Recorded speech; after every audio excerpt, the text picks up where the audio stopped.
Okay, so we're learning the Ma'amar of Tetzaveh, Tavshin Mem Aleph. It's printed in Sefer Ma'amar Melukot Chelik Vav. Like we mentioned in the first year, it's the last Ma'amar Leis Ata for the time being that there was Magia and they were handed to everybody.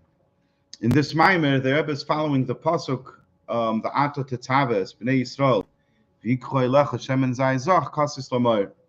And so far in the Ma'amar, we explained that V'ata Tetzaveh, based on the Friedrich Rebbe's explanation, V'ata Tetzaveh means that Moshe Rabbeinu connects Yidden to the Eibishter. And through this, that Moshe Rabbeinu connects Yidden to the Eibishter, so V'yikchoi lecha Shem en Zayis, that the Yidden add something to Moshe Rabbeinu. And then you have the idea of Kasis Lamoir. The end of the pasuk is Kasis Lamoir, and that part of the pasuk is the part that we're on right now. Where the Rebbe asks, L'chura, what's the connection between Moshe Rabbeinu's Aveda with Bnei Yisrael to the inyan of Kasis Lamoir? When we say that Tetzaveh, Hashem is telling Moshe Rabbeinu, you should be Tetzaveh Klal Yisrael. I mean, the Tzivoy, the connection. He teaches Tetzaveh as connection. Right. But still, that it means it's still you're still commanding Klal Yisrael to do X, Y, and Z. Yeah, but in this manner, he doesn't go with that pirish at all. The Shivim Panim Latera, you could teach Torah in many different ways. So fine. So Kodesh Baruch is telling Moshe Rabbeinu, you're going to act as a conduit. You're going to create Tzaveh V'chibur between me and Klal Yisrael. Exactly. Yes. Okay. Yes. And through this, something will be added to Moshe Rabbeinu. Okay, Shem and Zay Zach, that Moshe Rabbeinu will get a new madrega they didn't have before. And then he finishes the pasuk, Kasis Lamar should be crushed, the olive oil should be crushed for the menorah. Well, that's the part I don't understand. Moshe Rabbeinu is causing the Tzaveh V'chibur, right? But the avoid is still on Klal Yisrael to do the shemen. It's a very, very to the point question. And by the end of the Ma'amar, Mitzvah Hashem, in the last Eisur or two, Deborah will address that and show how it's actually very on point what you're saying. Okay, so we have this idea of Kasis Lamoir. What's Kasis Lamoir? He explained that Kasis Lamoir means that in the time when Yidden are crushed, so then the Moir, the deepest essence of the soul comes out, of the Neshama comes out. Whereas in good times, you could see a Yid that not necessarily behaves in ways that he's supposed to, as far as his Yiddishkeit is concerned. When it comes a time of Mesiras Nefesh, suddenly even the simplest Yid who had no previous connection and no life of Torah and mitzvahs, in a revealed way, suddenly you find him willing to give up his very own life for the Eibishter. However, the Rebbe asks, how is this connected to the earlier part of the pasuk? We're saying that Kasis Lamoir follows the Aveda of Moshe Rabbeinu, of Ata Tetzaveh. And the way the Friedrich Rebbe explained it in the Ma'amar, this is the Aveda, similar to the Aveda of Mordechai HaTzadik, who brings out the Kech of Mesiras Nefesh within every Yid. And that brings out the depths of a Yid. So why does he finish with that Kasis Lamoir? That's Golus that brings out the deepest powers and the deepest places of a Yid. So in order to explain that, he explains, first of all, let's, and this is what we learned last week, let's have a discussion. Let's try to understand what is the idea of a munah by a Yid. What is this that a Yid has a munah?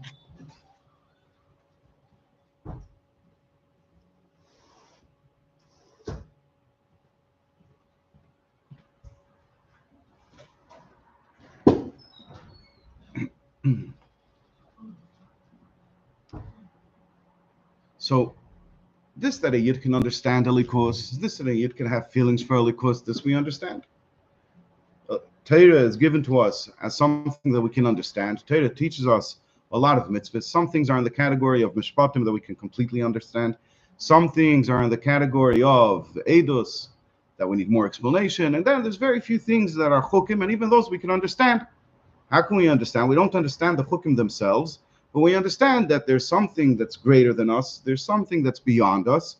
And there's something there. It's just that I can't understand it. But since I acknowledge the limitations of my ability to understand, so therefore it makes sense to me that if somebody or some being, some power that's beyond me is telling me that this is what you should do it. And so too, everything in Torah and mitzvahs can be done on the level of seichel, just like In everyday life, we go to shul, we daven, we do various mitzvahs, we learn Torah. It's all on the level of seichel, it all makes sense. But in the yid, there's something that goes way beyond that. And that's the idea of emunah, of faith. So the Rebbe asks, or the Rebbe explains in Eis Hey, which we learned last week, where does emunah come from? So he says emunah comes from two levels, one higher than the next. The first place where emunah comes from is that in the yid, the build of a person, okay, is made up of many different levels, one above the next.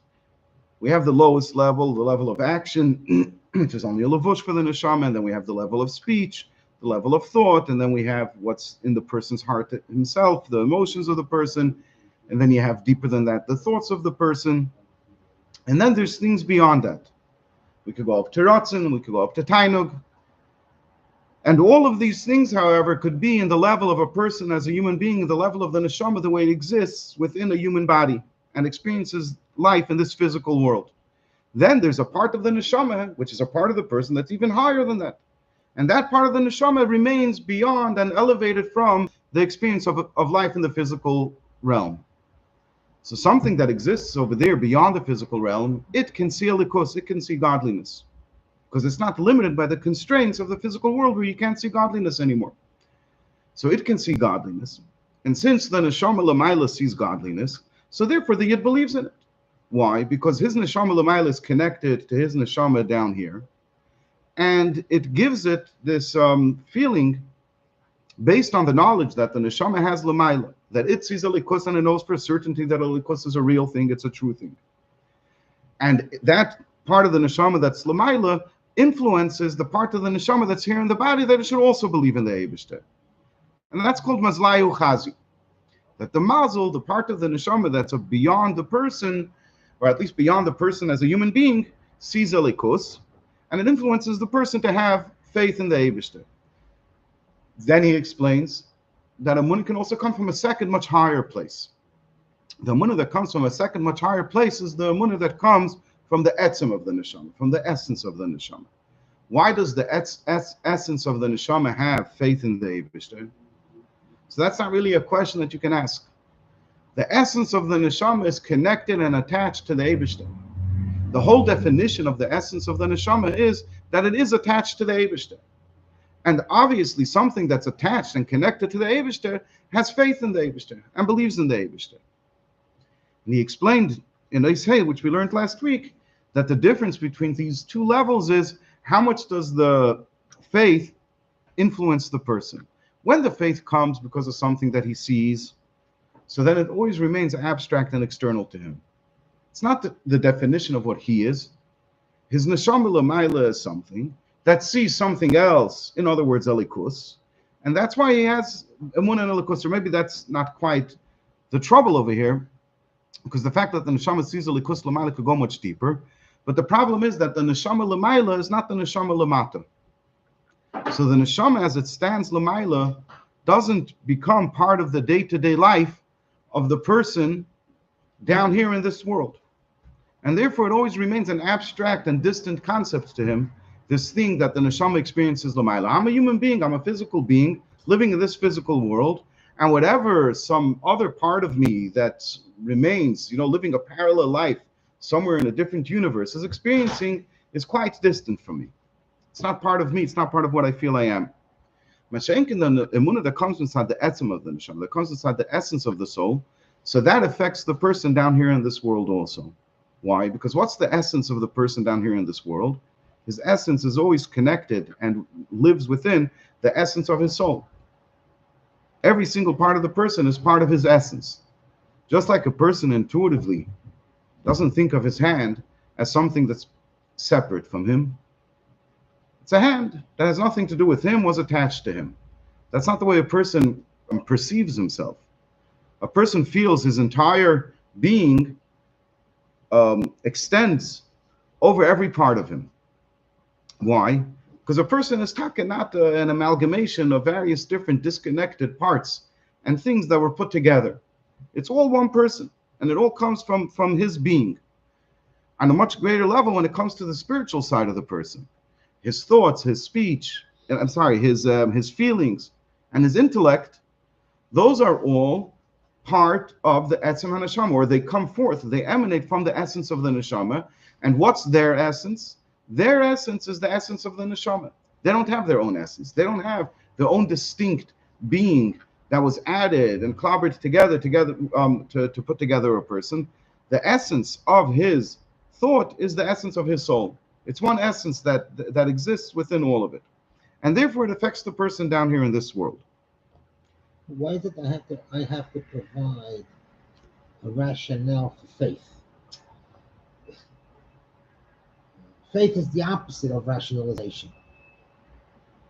This level, that level, it sees that. Not to me. I have a munah. Push it. But why do I have to provide for it a rationale, a logic? It comes from here, it doesn't come from here. Fellas, I have a munah. End of the story. So we just started Rambam again in the 44th. We're starting the 45th cycle, I think, of Rambam in the 40th year. And the very first mitzvah that the Rambam enumerates is Leida Sheyesh Amalekat, to know that there's an Eibishter. I mean, as you obviously learned, the Rambam uses the word to know, not lahamin, and not to believe. Yeah. And as the Rambam explains in Chassidei Atera, you have to understand the Eibishter. Why? Because when you understand the Eibishter, it could lead you to a love and a fear of the Eibishter. When it's just faith in the Eibishter, so faith remains distant from you. It doesn't influence your day-to-day life. Davke, by understanding the Likus, so then you could develop human feelings. When you understand the Likus, you have human understanding. And when you have human understanding, you can develop human feelings. Now you could ask me, who says that that's a good thing? Right? Maybe it's much better to keep the human side of things out of the picture. So that's much keep it out of the picture. The whole idea of Amunah is that it is a very, very high thing. It supersedes rationale. Mm-hmm. It's way higher than rationale. That's Amunah. Now you tell me the Rambam says that Leida is not an Indian of Amunah. It's two separate things. To know Elokus, I don't have Amunah because I know Elokus. Right, like I have Amunah Adram. I have Amunah because of the fact that I don't know enough about Elokus. I know as a human being, I know very, very little about Elokus. So now you finally answered your question. Amunah, because you don't know, is not something to strive for.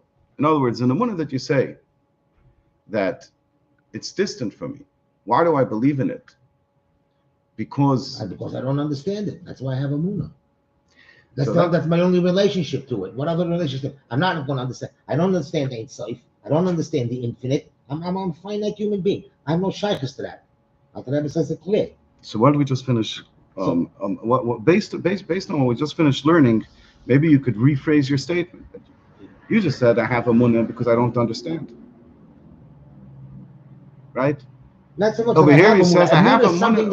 Over here he's explaining to you that you have Amunah because it's your essence. Not because you don't understand. You have Amunah because that's the essence of a Yid. The essence of a Yid is Amunah and Elikus. Now that's a whole other statement. That's a whole other statement. That's right. It's the essence of a Yid is Amunah, and that in itself is not logical. The question over here is always you could also ask why Chassidus Chabad, right? No, I understand all that. I understand that, but I'm just saying that I always understood Amunah as being something way, way higher than the whole concept of understanding. And that's true. And that remains true. But the question is that sufficient? Okay. Because if we leave it just at that, then our lives over here as human beings You're right, a person will say that are very poor. Yeah, okay. They're very impoverished. Our love and fear to the Eibishter is it's a forced thing. It's not part of me as a person becoming excited to serve the Eibishter. And it's a strange thing, but the Eibishter Dafka wants the human being to serve him. That's what he wants. Achmana Libabai is one of the famous things that the Baal Shem Tov said, quoting from the Gemara, of course, but he kocht in it. And he made it a foundation in the way a Yid is supposed to serve the Eibishter. Achmana Libabai. The Eibishter wants to reside in the heart of a Yid. The Eibishter can't reside in the heart if his whole relationship with the Yid is just based on faith. So what this Maimon is doing is This Maimer is connecting faith, Emunah, to the day-to-day life. And in order to do that, we have to have a conversation and talk a little bit about Emunah. We can't just leave it and say that it's beyond my understanding and give it no further attention, no further place and definition. All right. So the Rebbe says like this. What's the job of the Raya Mehemne, of the Moshe Rabbeinu? The job of the Moshe Rabbeinu is to take this essence of the Jew's soul and reveal it. It's to be Megala the Etzem HaNeshama. That's what the Moshe Rabbeinu, that's what the Rebbe of every generation, the Pashtus of the Moshe, the Shebechol Dar V'Dar does. He reveals the essence of the soul of the Yid, and that automatically leads to faith. If faith comes from the essence of the soul, so when you reveal the essence of the soul, so now you have faith. And that was Oishei. Today, we're going to learn Oisvav, where the Rebbe continues to explain some of the mechanisms of what this faith that comes from the essence of the soul causes. So Oisvav, this, that the faith of a Yid is to such a degree that he's willing to give his very life for his faith. This comes primarily from the faith that a Yid has inside the essence of his neshama. Why? The faith that comes to a Yid from the fact that he can see Elikus. Who can see Elikus? Mazlayu Chazi. The part of his neshama which remains in the upper realms, in the spiritual worlds, in the godly worlds, that part of the neshama can see Elikus. So that faith that comes to the person from there, Hagamshi b'tekev gadol, although it comes with a tremendous force, so that's something that you can see with your very eyes, is very real to a person, and it's very forceful. It comes to a person with great force. If you're standing in the street and somebody tells you, run to the side of the street, run away quickly, ask him why. So he says, because there's a house flying towards you. There's a house flying down the street towards you, behind you. Tells you what? You're not going to budge. That's not true to you. What if you see? What if it's coming from the front? You see a house flying towards you. Does it make any sense to you that a house could fly? Houses don't fly. But you see it flying towards you. What are you going to do? Get out of the way. You're going to get out of the way. So when you see something, it comes with tremendous force. The realism of it. Even though you know it's impossible that this house is flying towards me. It's impossible. There must be some other explanation. But the person's instinct, his natural reaction is he just impulsively moves away because it was very, very real to him, this thing that he saw with his eyes. So seeing something has a tremendous real impression on a person with a lot of force. So too this that the neshama l'mayla sees elikus has a lot of power and a lot of influence on the person. However, it's not necessarily on its own sufficient to bring a yid to Mesiras Nefesh. Nevertheless, since his faith in the Eibishter comes because of a reason, the reason why he has faith in the Eibishter is because he sees Elikus. But it's not connected to the essence of what he is. So what are we saying over here? If you have, for example, a person who is in a certain occupation, he's an accountant. The fact that he's an accountant, does that define his essence? Does that describe who he is? No.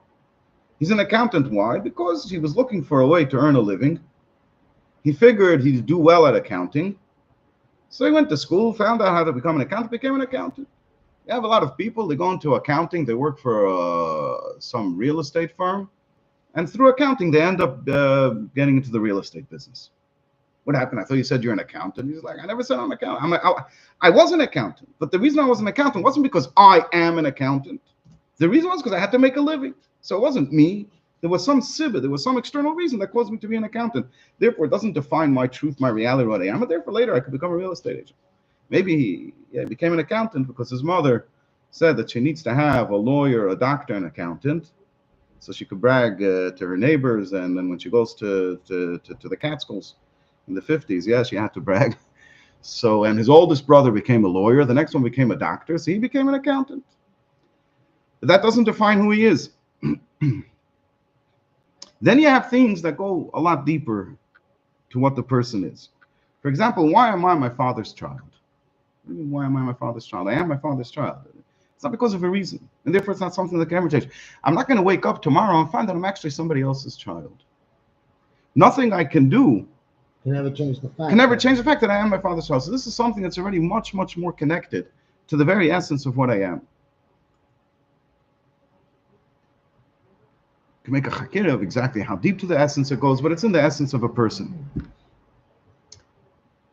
Nobody will ask, why is this a horse and this an elephant? What do you mean, why? Why is this a horse and this is a plant? It's a question that doesn't even begin. It's a horse because it's a horse. It's a plant because it's a plant.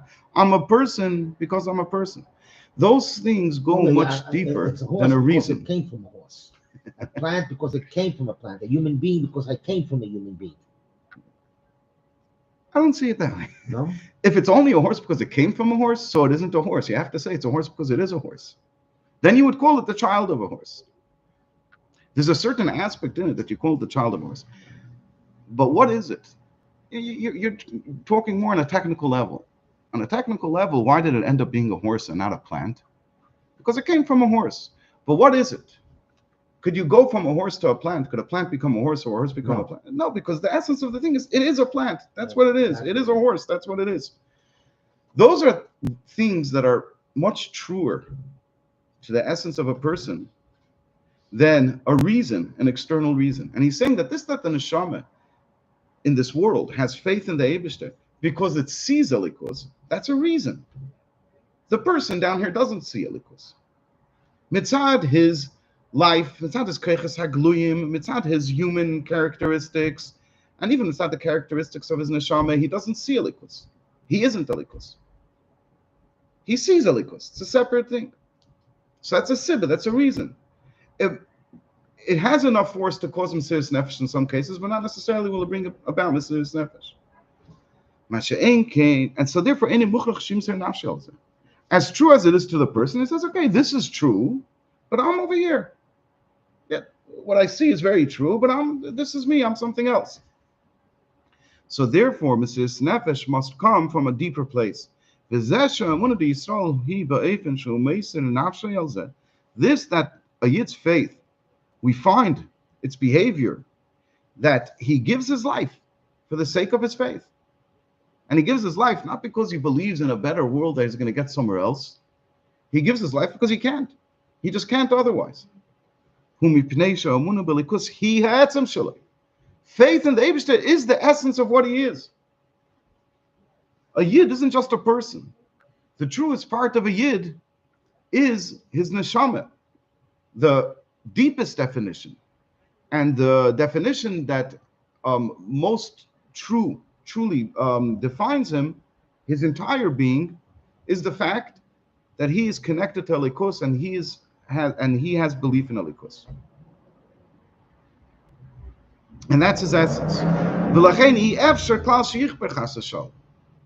He can't be kafir. A Yid can never, it's impossible for a Yid to ever be kafir, to ever deny the reality of Elikus, because to deny the reality of Elikus would mean to deny himself, to cease to exist, to no longer be. The Yid can't do that. Nothing can do it. Something can never stop being what it is.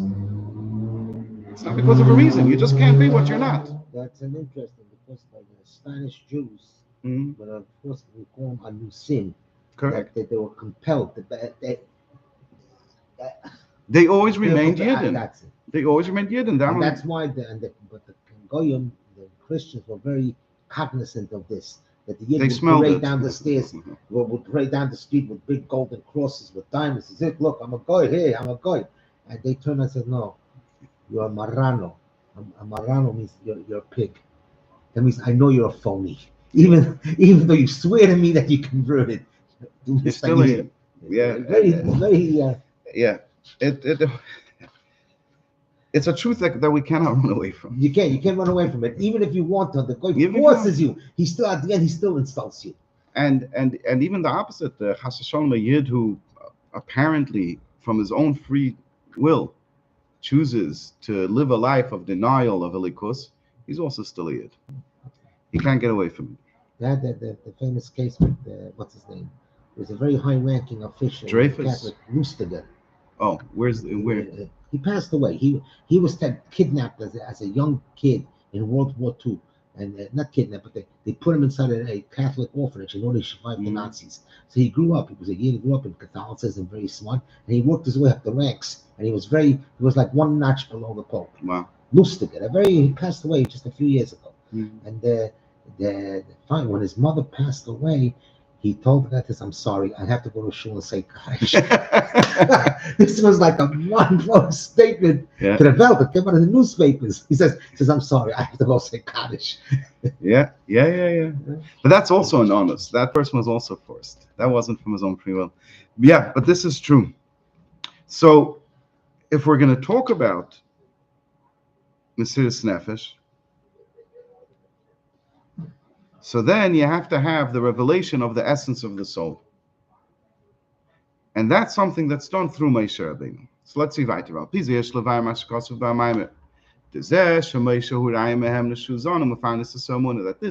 Rabbeinu is the shepherd of faith, that he feeds and he provides the faith to a Yid. So he says, "Who gam b'negei l'Yisrael shebachol dora," especially to the Moshe shebachol dora, shehem mechazkim esamuna di Yisrael sheyamdu b'mesiras nefesh b'kiyum Torah mitzvos. In the Maimer, the Frierdiker Rebbe says that we say in regards to Moshe Rabbeinu, that he's the shepherd of faith. He brings faith to the Yidden. He says the same is also true for the spark of Moshe Rabbeinu, for the leader of the generation of every generation, that they also bring the faith to the Yidden in their generation. And he asks, L'chora, these are two separate stories. These are two separate things. On page Kuf Lamed Gimel, at the top. Seemingly, we're talking about two different stories. This, that Moshe Rabbeinu provides and feeds the Amunah. What does that mean? What was the story over there? What happened?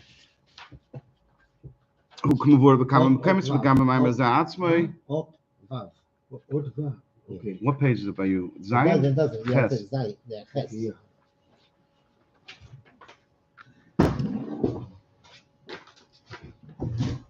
So this, let me see. It doesn't look right. It doesn't match what he has over there. Here we are. Here, by the parentheses. Here. It's not meant to be so late. I'm coming from Flatbush now. Beautiful. Thank you. Baruch Hashem, I have a couple of minutes. Baruch Hashem. Thank you. Yeah.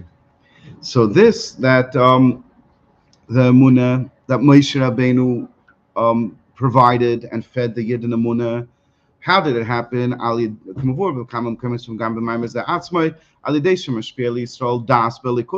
the work of Moshe Rabbeinu? Moshe Rabbeinu fed the Yidden knowledge of Elikus, that they should be able to understand godliness. By helping the Yidden understand godliness, so their faith came internally to them. If it was something that just remained abstract, so then it wouldn't be part of their day-to-day life. Moshe Rabbeinu brought to them their faith in a way that they should be able to understand godliness. So now that they understood godliness, it became part of their experienced life, part of their experienced world, and therefore their faith in the Eibishter came b'pnimius. Bavram, you don't have a question? What did he just say? He just said that their faith is based on their understanding of Elikus. That's not a big faith then. So wait a few lines. Understanding is about, it says Chochmah Bina Dat. Chochmah is Nakuda. Bina is after you have that insight, and then you start taking it apart.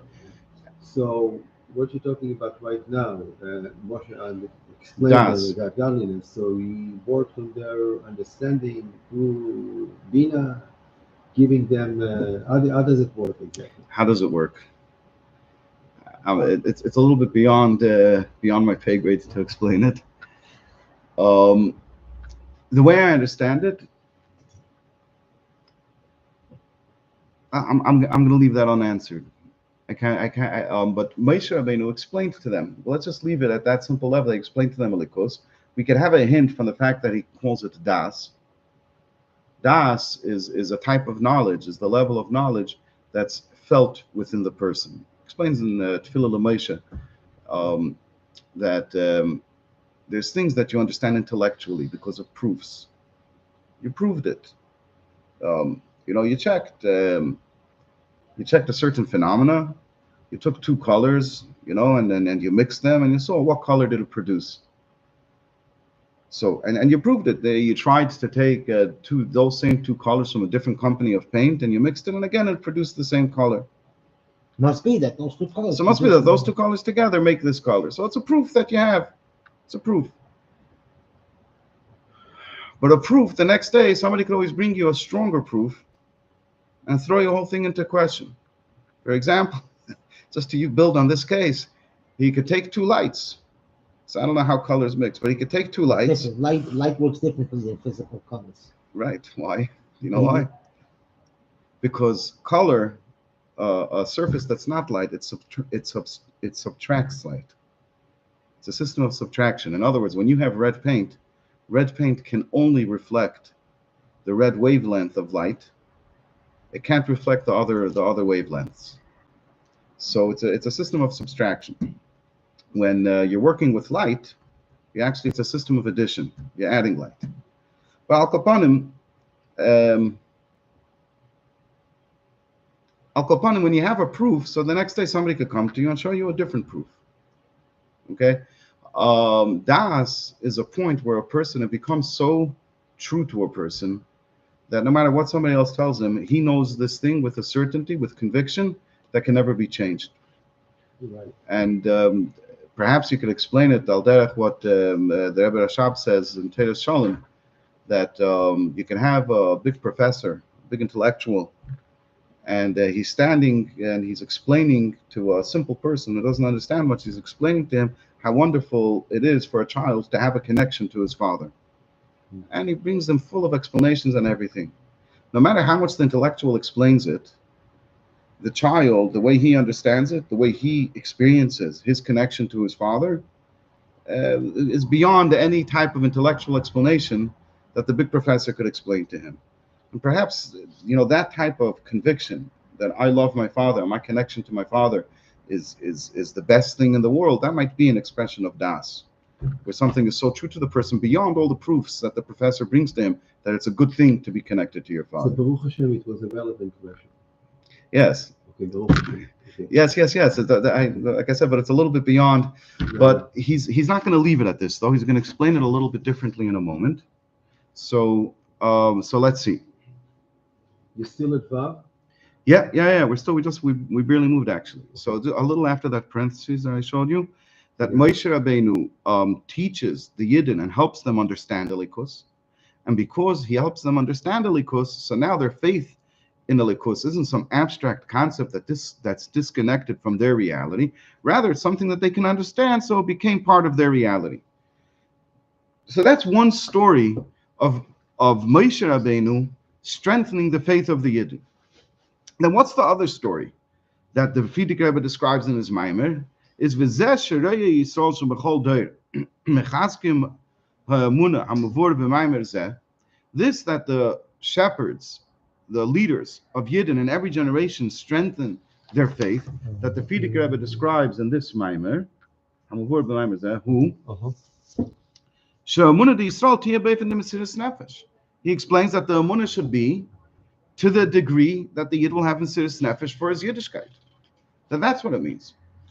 So the story that the Frierdiker Rebbe says of each Moshe Rabbeinu in his respective generation is that he brings out the power of Mesiras Nefesh that's found within a Yid. So these are two different stories. One story is Moshe Rabbeinu helping the Yidden understand Elikus, and another story is the continuation, the leaders who came after Moshe Rabbeinu and continued Moshe Rabbeinu's ways, strengthening the faith of the Yid. They should have Mesiras Nefesh. How are you saying that they're the same thing? They're accomplishing two different things.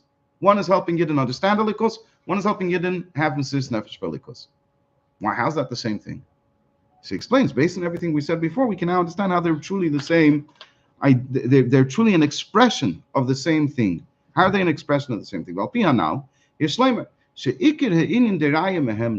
what is the primary work of the Raya Mehemna, of the Rebbe, of the leader of the generation?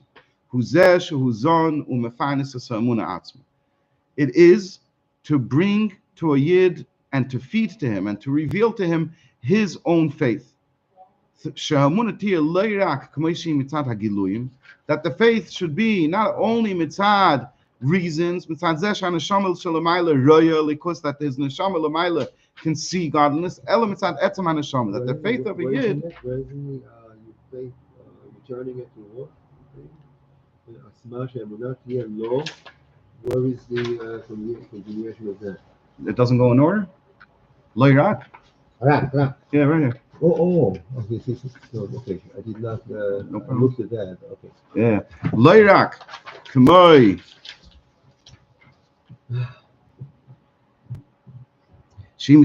Not only the way it is from the revealed parts of the soul, in other words, that the faith of the Yid should be from the essence of his neshama, from the essence of his soul, from the essence of his being. That's what a Rebbe, that's what a leader of a generation does. Moshe Rabbeinu and so too the leader of every generation who followed him. They bring forth the faith of the Yid that's rooted within his essence. So now let's have a look at the two different things that the leaders of each generation did. This time Moshe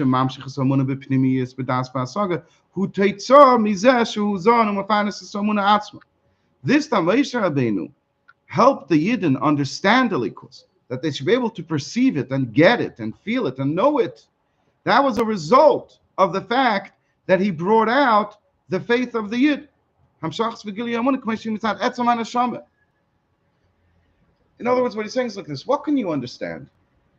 If I would start talking to you about worlds that exist in 7 dimensions, or I start talking to you about these theories, of universes that come into existence and come out of existence, these abstract thoughts, these ideas, these concepts, these theories, or even if I start talking to you about malachim,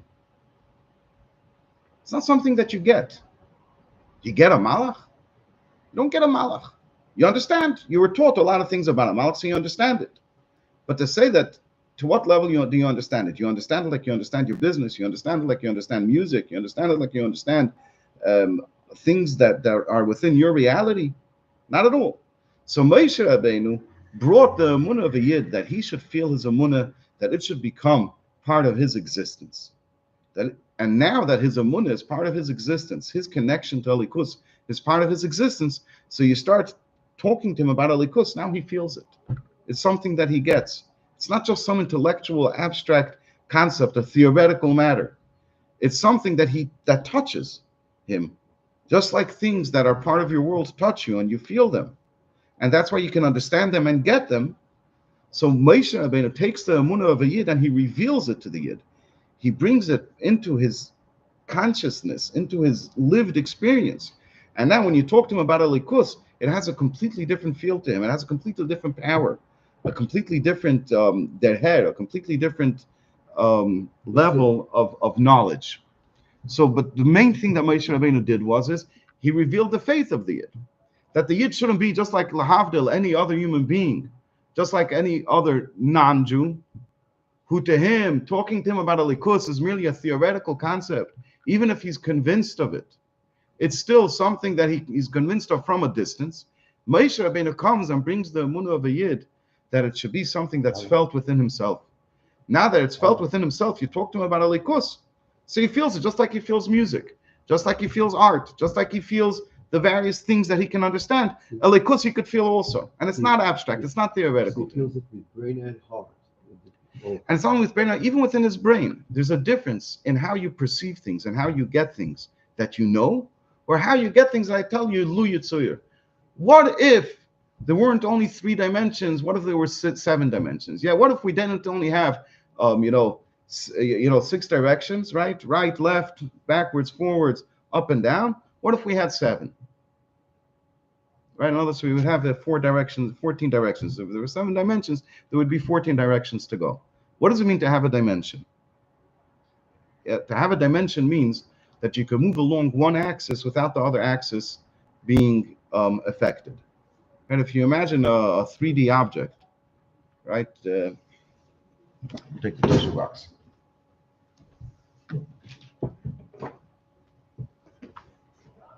So, how many dimensions are there over here? Length, width, and height. So there's the dimension where we move along this axis. There's the dimension where we move along this axis. Okay? And then there's the dimension where we move along this axis. Okay, the up and down. Yeah, length, width, and height. Those are your 3 dimensions. Good. They correspond. They correspond to the world. length, width, and height. Yeah. Okay. Why don't we say there's 4? Why don't I say there's a dimension over here where I'm moving along here? Because it's not within the context of your what you're holding in your hand. Why? What do you mean? I just moved. Look at my finger. It's going from here to here. And then we'll make another dimension But from you're here to saying here. it, but you're not showing it. What do you mean? By the first 3 dimensions, you're able to demonstrate that they're there. Why? You're able to demonstrate that there's 3 dimensions in that object. Oh, look, here's another dimension. I'll make a You're fold. not demonstrating it. I'll make a fold in it. Huh? If I make a fold in it, if I make a fold in the tissue box, so now there's another dimension. No, it's everything. You're right. Intuitively, you know it's wrong, but you got to be able to explain it. Everything can only So- exist because of 3 dimensions. So, and I want to demonstrate that to make the point. Okay. So what happens is a dimension is defined as something that you could move along that axis without affecting the other axis whatsoever. Okay. When I move in this direction, I didn't change my position in this axis. Neither did I change my position in this axis. I moved independently just along this axis. So that's what makes it a dimension. That I can move along this without the other dimensions being affected. So that means that there's a dimension over here along which I'm moving. The same thing over here. I can remain at the same height and at the same point in width, let's call it, but I can change my depth. I can move over here, but I remain at the same point of height, and I also remain at the same point. So if I was moving inside the box from here to here, it would all stay the same, the height and the width. When I'm moving diagonally, all I'm doing is I'm changing my position in multiple dimensions. I'm changing my height, and I'm changing my width axis. If you want to make it X, Y, and Z, so I'm changing my position in height, and I'm also changing my position in width. I went diagonally to here, so instead of being, let's say, at position 1 in height and position 1 in width, now I'm position 5 in height and position 5 at width. But I didn't add a new axis along which I'm moving. I simply moved along 2 different axes. Okay, so you won't ever find another dimension in this physical world. You can never say there's a 4th dimension. Give me a 4th type of space, a 4th aspect of space that I'm living in, where you'll say I'm moving along this axis and I'm not moving along any of the other ones.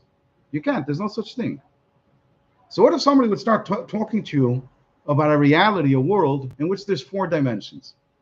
It's an interesting thought, thing. You could create valid mathematical formulas. You can model it in computer systems. You can create physical, physics systems based on this idea that there's 4 dimensions, but it's a human being can never imagine it. A human being can never imagine it. He can understand it, but he can never get it, even intellectually, never mind in his heart. And this is what I was trying to explain. This idea that doesn't exist within my reality, I can never get it, really. I'm always struggling with it. Talk to me about length, width, and height. I'm not struggling with it. Try to sell me Baba Mises, like I tried to sell you, right? They're going from here to here. It's a different dimension. You can tell me it's a Baba Mises. No, it's wrong. It's off. It's not true. Because you get it, even if you can't explain it. But you get it. There's the das, maybe, of it. That you're telling me a Baba Mises when I made another dimension here and another dimension here. So al derech zeh, I'm using all of this as a muscle for a likus. You talk to a guy about a likus, you're talking to him about a 4th dimension that he never heard of, that is not real to him, does not exist to him. Maybe you could convince him of it by saying, look, there's miracles in the world, and look, the world couldn't create itself. You could bring him a bunch of intellectual proofs where he'll have to admit that it's there, but to say that he gets it, that he feels it, as a Yid does, you can't say. A Yid feels it and gets it and knows it because this 4th dimension isn't out of his world. This fourth dimension is his quintessential truth. This is what he is. Elikus is what a Yid is. So you talk to a Yid about Elikus, he feels it. It has power to him. He gets it. It talks to him. It has meaning to him. It fills his life. It guides his life. It's everything he's working towards. It's his goal and purpose, because Elikus is a real thing to him. You're talking about the Chelik Elokam. Yes. Yes, and that's his truest thing. The thing is that a human being, the Yid, could live Rahman Litzlan just as a human being. This part of him, that he's a Chelik Elokam Mamish, can be concealed and covered over by his body and by his animal soul and by his life in this world as a human being. So it's the job of the Moshe Rabbeinu. That's the job of the Moshe Rabbeinu to bring out his emunah, to reveal his essential connection and feeling towards Elikus, towards Gettlichkeit, and his reality of Gettlichkeit, of godliness, of the Eibishter. So that's what Moshe Rabbeinu did. So getting back to what we said before, where we said that Moshe Rabbeinu strengthened the knowledge of the Yidden by bringing them das, strengthened the faith of the Yidden by bringing them knowledge, and because Rebbe flips it now. Rebbe says, no. Why was Moshe Rabbeinu able to achieve, to bring about by the Yidden that should have das and Elikus? Because he made Elikus real to them. Because he gave them faith. He revealed their faith. And since he revealed their faith, now they can understand it. Before he revealed their faith, they couldn't understand it. It was always abstract, distant. You're talking to me about a fourth dimension. Oh, that's something I don't know about. Moshe Rabbeinu made it something that they know about. He revealed their etzem haneshama, and now this is something that they know about. He made it, you could even say that he made it possible in a way that it was never possible before. Before it was only possible as as talk, in a coffee shop, stam having as an intellectual conversation. He made it real to them. Now it's real. It's not just some theoretical talk. What if? After Mount Sinai, after the giving of the Torah, the whole scenery that was there, that itself, I believe that You're correct. They were in with a full faith. You're correct. But what happened the moment they left Har Sinai? They didn't see it.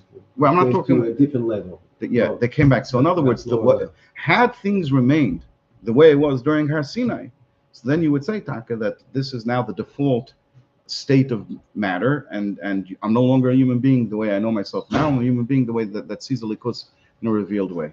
However, Har Sinai wasn't permanent. It was only momentary.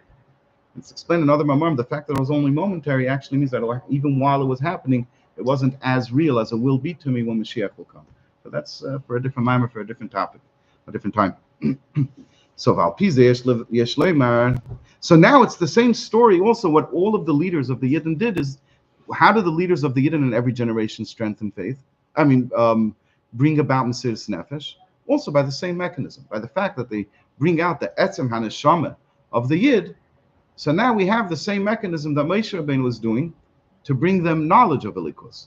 It's really all a story of revealing the essence of the Yid, the Etzem HaNeshama.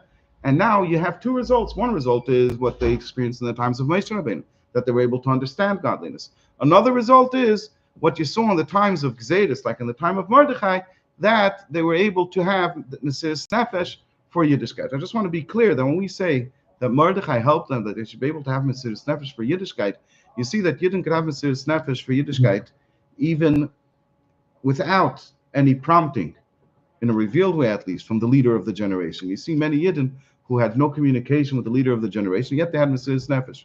But over here, he's talking about a different type of Mesiras Nefesh. Over here, he's talking about Mesiras Nefesh to live actively in their day-to-day life as a Yid. Mordechai HaTzadik accomplished by the Yidden that they should wear their Yiddishkeit with pride, that they should behave as Yidden out in public, that they should learn Torah out in public. This wasn't only about when the guy comes with a sword and says that he's going to chop off the Yid's throat. So at that moment, he says, okay, go ahead, do it. I'm not forsaking my faith. It was much more than that. The Mesiras Nefesh was their lifestyle. Their everyday, their day-to-day was their Mesiras Nefesh. For that to happen, you need the Moshe Rabbeinu to reveal the essence of the Neshama, so that Mesiras Nefesh could be a lived thing in every moment of your life. So so what's the upshot of all of this? To possess about those who school Mesiris Nefesh b'Poel Chizku Reisol Spashtus of the Moshe. Someone who Yisol Shtia b'Mesiris Nefesh Niskale in Derai Mehem Nebinin Zeh Yesum b'Moshe Atzmai. This that through the Rebbes, the leaders of each generation, they strengthened the faith of the Yidden to the degree that the Yidden had Mesiris Nefesh, so they actually revealed the essence of the Neshama more than Moshe Rabbeinu did. Why? Kam shachas begili ha'amunah k'moshe hi mitzad etzam ha'neshama shal dei Moshe v'yispashtus et leish b'chol dara ikeris galusa u'mesiris nefesh b'payil. When do you see that the essence of the soul of the Yid is revealed? Primarily, you see that comes to the fore when you see him having Mesiris Nefesh. Mesiris Nefesh, like we explained earlier in the Maimer, is the ultimate expression of the revelation of the Yid's soul. This that the Yid can understand the likus. So we could try to have other mechanisms and other ways of explaining why the Yid can get a likus and why the Yid can understand the likus. We don't necessarily, at least it's not so forceful to us, not so blunt to us, that what we're dealing with over here is the revelation of the essence of the soul of the Yid. Masha'enkin, when a Yid gives his life for his faith, and not only does he give his life for his faith, he gives his life to live his faith in a revealed way in front of everybody without fear, without backing down, in a completely irrational way. That shows the essence of the soul. Now we can see the essence of the soul standing in a revealed way, in an apparent way, in a way that's part of his day-to-day life.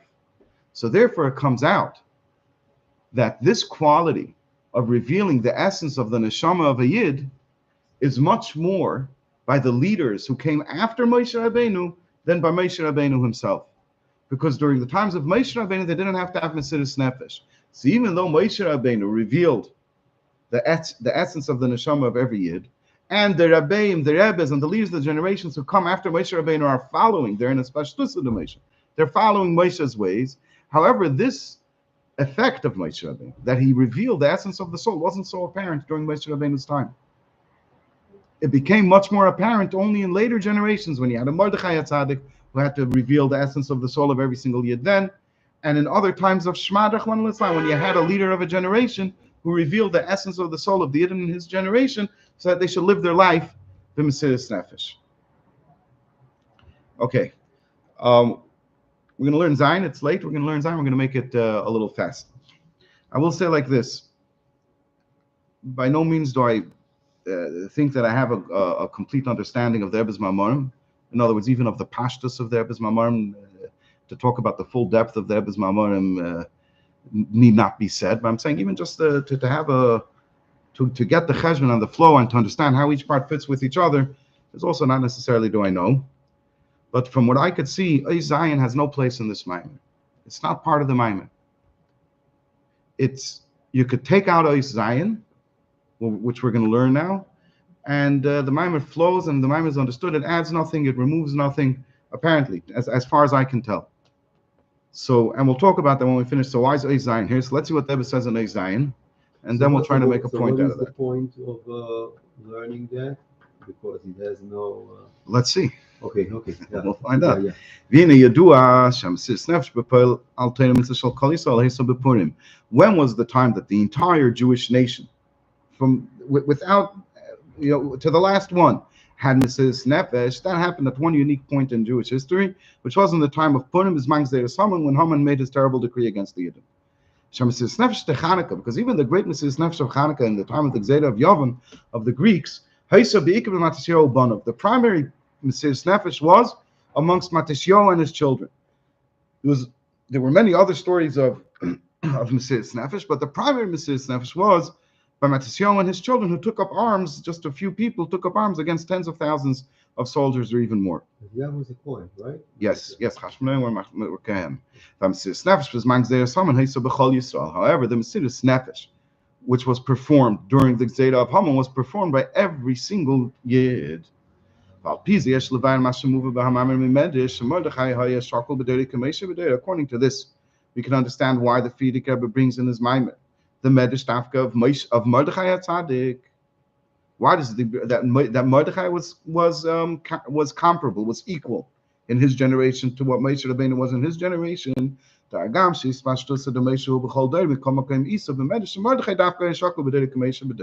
Even though this is true, that in every single generation, like the Zohar says, you have a continuation, a spark of Moshe Rabbeinu, whose soul is the soul of the Rebbe, of the leader of that generation. Nevertheless, the Medrash brings Dafka Mordechai, and that's what the Frierdiker Rebbe brings in his mind. V'yeshleimar Shema Malus the Mordechai Yehudi who Shohu Hayarayim Hem Begilu Shal Kol Yisrael Shebedeidah V'dugas Moshe Rayim Hem Nasim Shechdas L'Kol Yisrael Shebedeidah. Amongst the Malus of Mordechai, Lagabe, other Jewish leaders of their respective generations, was that Mordechai was the leader of his entire generation, and it was revealed in a revealed way. The fact that Moshe Rabbeinu was the leader of his entire generation was apparent to everyone. He had that position, and he had that recognition and acknowledgement, and he had that influence and effect upon every single Yid in his generation to have Mesiras Nefesh for his Yiddishkeit. And this is similar to Moshe Rabbeinu, who also was clearly the leader of his entire generation. Unlike in other generations where it wasn't so clear, even though there was always a leader of the generation, but there were people who lived very far from the Navi of that generation. There were people who lived very far from the Reish Galusa. There were people who lived very far from the Rebbe of that generation. However, by Moshe Rabbeinu and by Mordechai, they were similar in this regard, that they were in a revealed way the leader of their entire generation. As we can understand also from the fact that Moshe Rabbeinu's entire generation was called a generation of knowledge because of the work of Moshe Rabbeinu, whose thing is knowledge, whose inyan is knowledge. By Moshe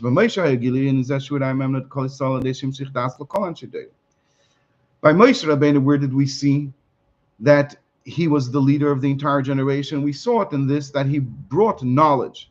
He brought das and elikos to his entire generation. And that's how we see that he influenced his entire generation and was the leader of his entire generation. And when it comes to Moshe Rabbeinu, where do we see that? And when it comes to Mordechai HaTzadik, how did we see that Mordechai was the leader of his entire generation? Through this, that he was able to bring out the revelation of Mesiras Nefesh amongst all of the people in his generation. That's how we saw that he was the leader of his entire generation. So they're both similar in that they were the leaders of the entire generation. You'll notice what's the meaning of a leader in a Jewish generation? What is the meaning of a Jewish leader? That he's the king, that everybody has to listen to him. Is that how the Rebbe describes it over here? No. It's that he gives things to the entire generation. Whether it was Moshe Rabbeinu who helped the entire generation have das and elikos, and that's why he was their leader, not because he was mighty and powerful and forced them to follow him, but to be a Jewish leader means to uplift and to help and to care for the entire nation. Then you're the leader of the entire nation. And that's what Moshe Rabbeinu did by being mashpia das to all of the Eden, and that's what Mordechai HaTzadik did. Despite the fact that he had opponents. It is that by Moshe Rabbeinu, despite the fact that he had opponents, that's a side technicality. Yeah, it's a side technicality. And the same thing is that you said before that what makes him the fact he's a king, that he's forcing you. No. Right. So you're saying even if you could see maybe it wasn't the king, there were people going against him, but that doesn't take away, because we're talking about somebody who lifts up. Despite his opponents. And the same thing with Mordechai. And the same, we're going to see in a moment. And the same thing with Mordechai HaTzadik, that you can see how Mordechai HaTzadik influenced, gave the power of Mesiras Nefesh. They should be able to lead their lives and live their lives on a daily basis with the force of Mesiras Nefesh. He gave that to every single Yid. And that's why he was the leader of the entire generation, because he led them, because he helped them and gave them. And it's brought on at the end of the Megillah. He had his opponents. Correct. And still it didn't matter. He had his opponents. Right.